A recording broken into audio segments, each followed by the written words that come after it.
Welcome to the Wellbeing Podcast, where every episode is a step towards a healthier, happier you. Let's grow, thrive, and shine together. Don't forget to subscribe and like the Wellbeing Podcast. Share your thoughts and let us know in the comments what topics you'd love to hear about in future episodes. Today, we're taking a deep dive into something that can really make or break your experience at work. Yeah, we're talking about those assumptions that we all make, the little mental shortcuts that can seem harmless, but sometimes cause a whole lot of trouble in the workplace. Exactly. And we've got some research that shows just how much these assumptions can cost businesses like, wow, serious money. Oh, yeah, big time. McKinsey and Company found that all the miscommunication from assumptions costs businesses an average of, get this, $62.4 million annually. Wow, 62.4 million. That's a lot of dough. That's like a whole lot of lattes or, whatever your team splurges on. Yeah, that's crazy. It's like all those little misunderstandings can add up to some pretty major consequences for the whole organization. For sure. And it's not just the financial hit either. Think about all the time and energy wasted trying to fix those issues. Harvard Business Review found that employees spend a whopping 20% of their work week dealing with problems stemming from assumptions. 20%. That's a whole day every week, just cleaning up those assumption-related messes. It is a whole day. Imagine what we could achieve if we could reclaim that time. Right. It's like we're constantly putting out fires instead of focusing on the things that really matter. Exactly. And, it's not just about productivity either. Assumptions can lead to some serious conflict in the workplace. Oh, absolutely. I've definitely seen that firsthand. Yeah, Stanford University research shows that a staggering 65% of workplace conflicts stem from those unspoken assumptions and differing expectations. It's like we're all speaking different languages, but don't even realize it. It's true. It's like trying to build a house on a shaky foundation. Yeah. You're constantly having to adjust and compensate, which just leads to frustration and delays. Exactly. And the good news is there's a way to build a much stronger foundation. The Journal of Organizational Behavior found that teams that openly acknowledge and address their assumptions are 50% more likely to meet their deadlines and goals. That's huge. So just by being upfront about our assumptions, we can actually improve our chances of success. It's a game changer. It's about shifting from a culture of assuming to a culture of clarifying. Instead of letting those assumptions fester beneath the surface, we need to bring them into the light and have those sometimes difficult but ultimately productive conversations. That makes so much sense. It's like we need to create a space where it's safe to say, hey, I might be wrong, but here's what I'm thinking. Exactly. It's about creating that psychological safety where people feel comfortable speaking up, sharing their ideas, and challenging the status quo. And, assumptions can be a real barrier to career growth. Oh, yeah, especially when it comes to unconscious bias. Exactly. A Deloitte study found that a whopping 78% of employees believe that assumptions about their abilities have held them back in their careers. It's like they're being judged based on preconceived notions rather than their actual skills and potential. And that's not fair to anyone. It's like we're creating these invisible barriers that prevent people from reaching their full potential. And unfortunately, the impact of those biases isn't evenly distributed.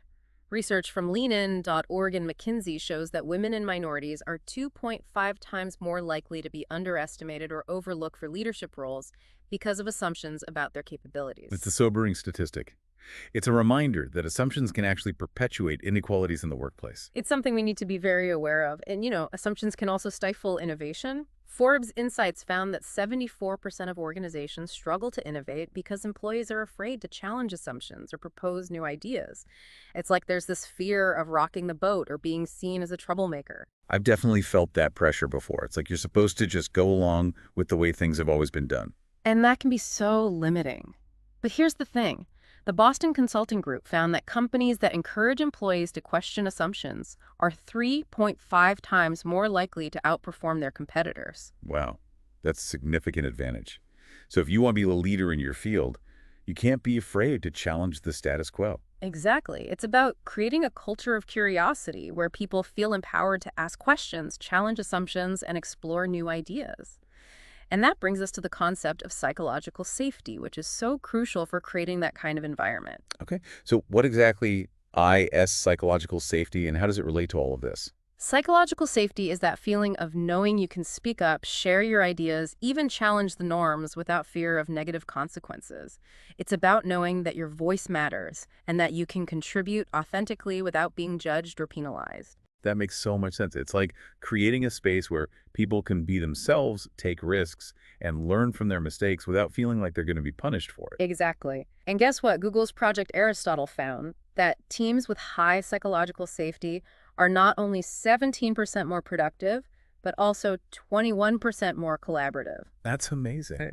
So psychological safety isn't just about feeling good. It's about achieving better results. Absolutely. It's a win-win for everyone. And here's another fascinating finding. Harvard Business Review research shows that employees who feel safe to question assumptions are actually 67% more likely to stay with their organization. Wow. So creating a psychologically safe environment can actually boost retention rates. It's powerful stuff. When people feel valued, respected, and heard, they're much more likely to be engaged and committed to their work. It creates a sense of loyalty and belonging that's really special. So psychological safety is like a key ingredient for a thriving and successful workplace. It really is. It's about fostering a culture of trust, respect, and open communication where everyone feels empowered to contribute their best. Okay, I'm convinced. But how do we actually make this happen? It's one thing to talk about it, but how do we create that kind of environment in real life? That's a great question. And it's something we'll explore in much more detail in the next part of our deep dive. Stay tuned because we're going to get really practical and share some specific strategies for fostering psychological safety, challenging assumptions, and creating a workplace where everyone feels empowered to thrive. I can't wait. This is already so insightful, and I know our listeners are eager to hear more. So stay with us because in part 2, we're going to delve even deeper into this fascinating topic. Looking forward to it. Welcome back to the deep dive. So we were just talking about how those assumptions can really mess with our well-being at work. We talked about the costs, all the conflicts, and even how it can impact people's careers and hold back innovation. Yeah. And we saw that research that showed that companies that encourage employees to question assumptions are actually 3.5 times more likely to outperform their competitors. Pretty impressive. Definitely. And it all comes back to that idea of psychological safety, remember. Google found that it's super important for team success. When people feel safe to challenge those assumptions, they're more likely to be productive and collaborative and just happier at work overall. Definitely. And happier employees tend to stick around longer. Remember that Harvard study, 67% more likely to stay if they feel safe to question assumptions. It's a win-win for everybody. Okay, so let's get practical here. What can we actually do about all of this? We know assumptions are a problem, but how do we start breaking them down in our daily lives? It's easy to say, be more aware, but how do we actually put that into practice? Right. You're absolutely right. It takes a real conscious effort. But I think one of the most effective things you can do is just notice when you're making an assumption.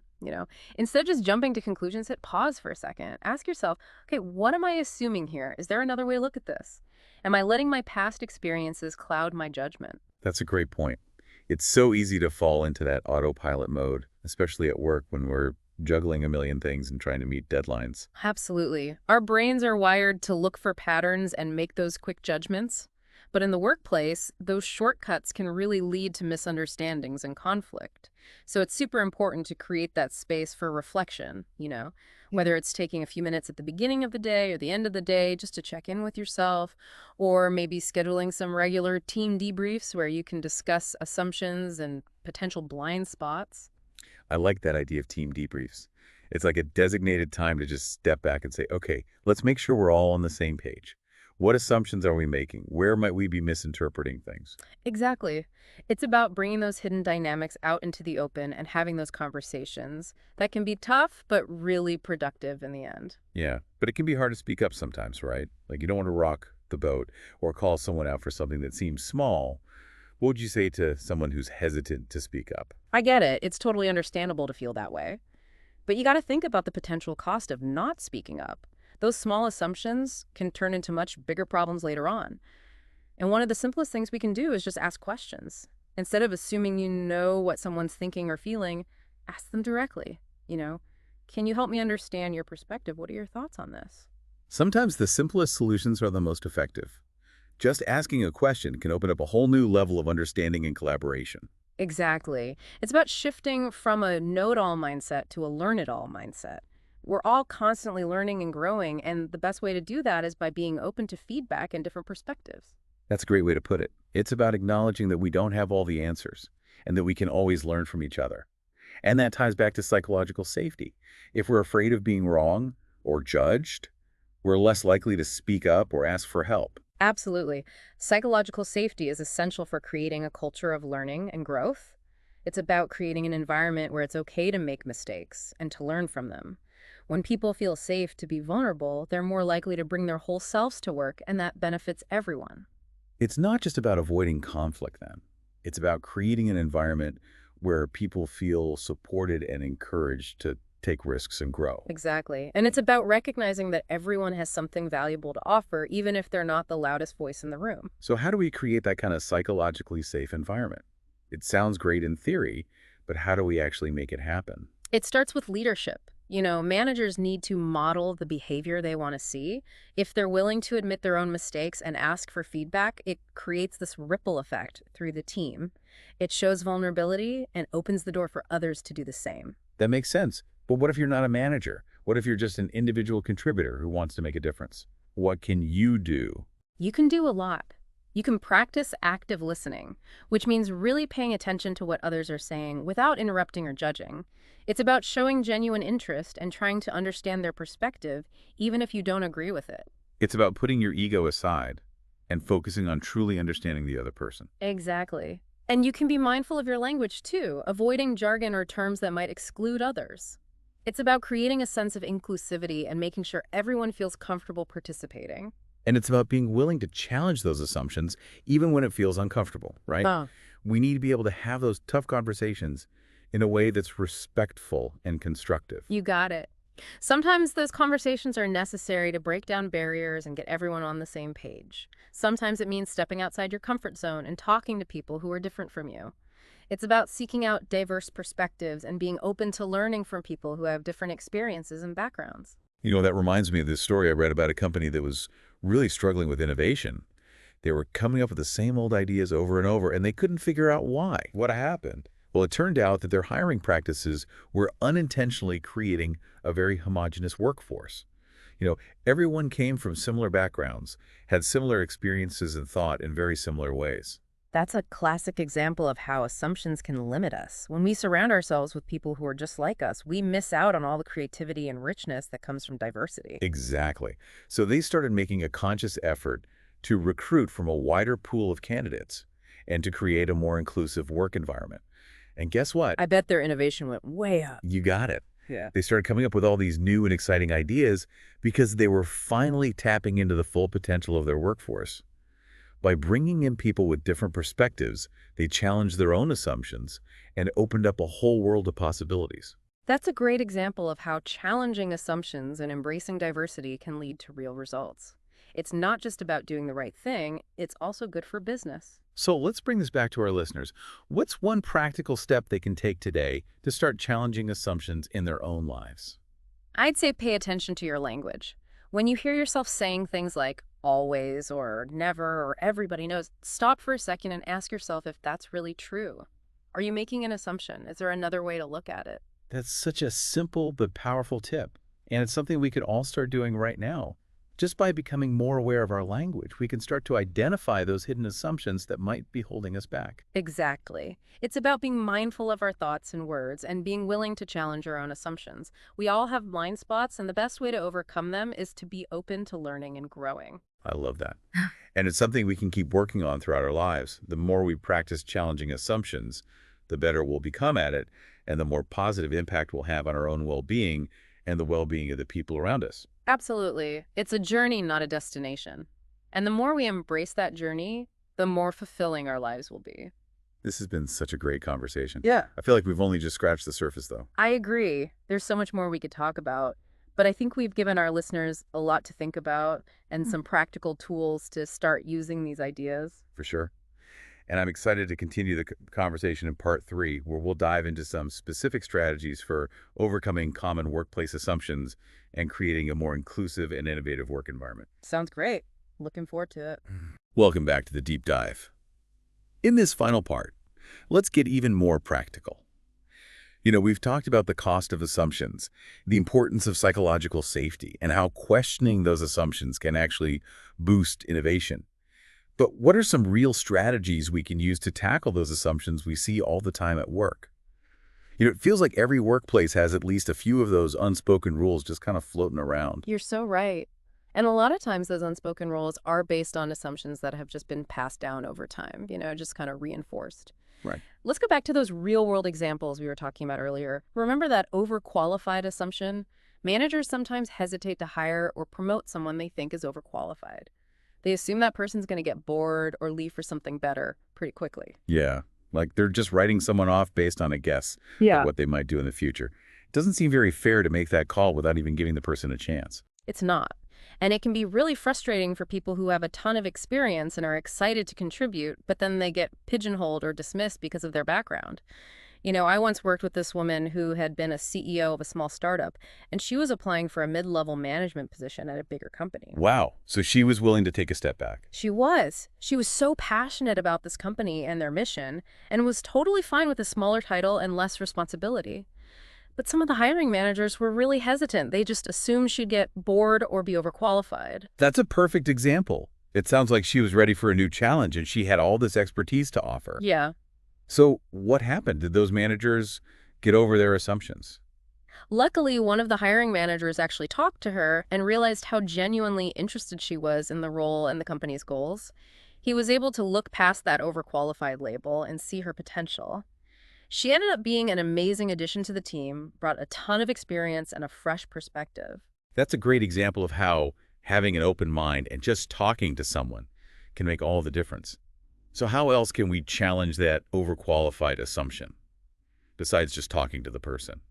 A lot of times it comes down to figuring out what the underlying fear is, not just focusing on the surface level assumption.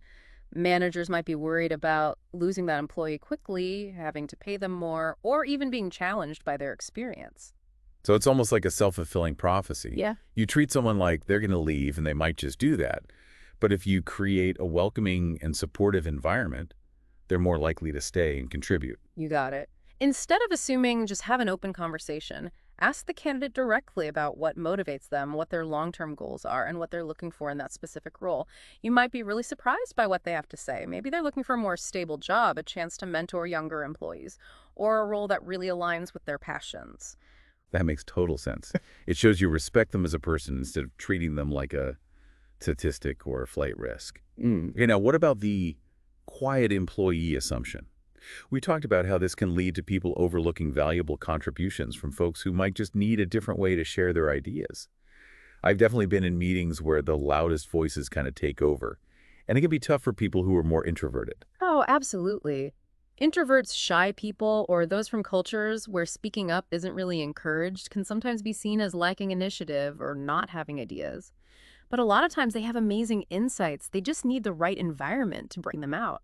So how do we make space for those quieter voices? How do we make sure everyone feels comfortable contributing, even if they're not the type to jump into every discussion? It's all about providing different ways to participate. Some people might be great in brainstorming sessions, but others might prefer to share their thoughts in writing or in one-on-one meetings. Some people need time to process information and think things through, while others are better at thinking on their feet. It's about realizing that there's no one right way to communicate and collaborate. So it's about creating a more flexible and inclusive work environment where everyone can contribute in a way that works for them. Exactly. And managers can really help create that culture where everyone's voice is valued. They can do things like actively asking for input from quieter team members, creating structured opportunities for everyone to share, or even using anonymous feedback so people can express themselves without feeling judged. Those are great ideas. It's about being more intentional about creating space and opportunities for everyone to be heard. Okay, and let's not forget the cultural fit assumption. This one can be so bad for diversity and innovation, and it can be tricky because it's often disguised as wanting team cohesion or shared values. Yeah, this one can be sneaky because it often leads to hiring people who are similar to the existing team. So you end up with less diversity and you might exclude really talented people from different backgrounds. It's easy to fall into that trap of thinking, oh, they'd fit in great because they're just like us, but that can create a really narrow view of what fit really means. So how do we move away from this narrow definition of fit and make things more inclusive? How do we make sure we're not just repeating the same patterns and biases? It starts with rethinking what fit actually means. Instead of focusing on surface level things like hobbies where they went to school or even personality types, look for people who bring different perspectives, experiences, and skills. That's what makes a team strong. It's about valuing those differences, not trying to erase them. It's realizing that diversity of thought and experience is a strength, not a weakness. Exactly. It takes effort to challenge our own biases and to create hiring processes that are fair, transparent, and designed to attract a diverse group of candidates. This could mean things like doing blind resume reviews where you remove any identifying information, or using structured interview questions that focus on skills and experience instead of personal opinions. Those are great ways to make hiring more objective and inclusive. But even if we have good intentions, it's easy to fall back into old habits. How do we make sure these changes actually stick? It's easy to have a conversation or go to a training, but it's harder to actually change those ingrained behaviors and assumptions. You're right. It takes ongoing effort and a commitment to being accountable. This could look like setting measurable goals for diversity and inclusion, tracking progress, and regularly checking hiring and promotion practices to see if there are any biases. It's also really important to create a culture where feedback is welcome. This means encouraging people to speak up if something doesn't feel right or if they have ideas for how to make things more inclusive. It's about making diversity and inclusion a core part of the company's culture, not just a one-time thing or something you check off a list. Exactly. It has to be woven into everything the organization does. And it's about creating a culture of continuous learning and improvement. We're never going to get rid of assumptions completely, but we can learn to be more aware of them, get better at challenging them, and be more committed to creating workplaces where everyone feels valued, respected, and empowered to contribute. This has been such an eye-opening conversation. I feel like I have a whole new set of tools for navigating the workplace and for building stronger, more inclusive teams. I've learned so much today. That's fantastic to hear. Remember, it all starts with awareness. Pay attention to your own assumptions. Be willing to challenge them and create space for open, honest dialogue. And don't be afraid to ask questions. Hmm. Being curious is key to breaking down those invisible barriers and helping ourselves and our teams reach their full potential. Well, that wraps up our deep dive into the world of workplace assumptions. A huge thank you to our expert for all these incredible insights and for giving us so many practical takeaways. It was great being here. Thanks for having me. And to all our listeners, thank you for joining us. Remember, awareness is the first step. So start paying attention to those assumptions and see what happens when you start questioning them. We're all in this together. Yeah. Let's support each other in creating workplaces that are more inclusive, innovative, and fulfilling for everyone. Thanks for listening to the Wellbeing Podcast. Take care, stay inspired, and see you next time.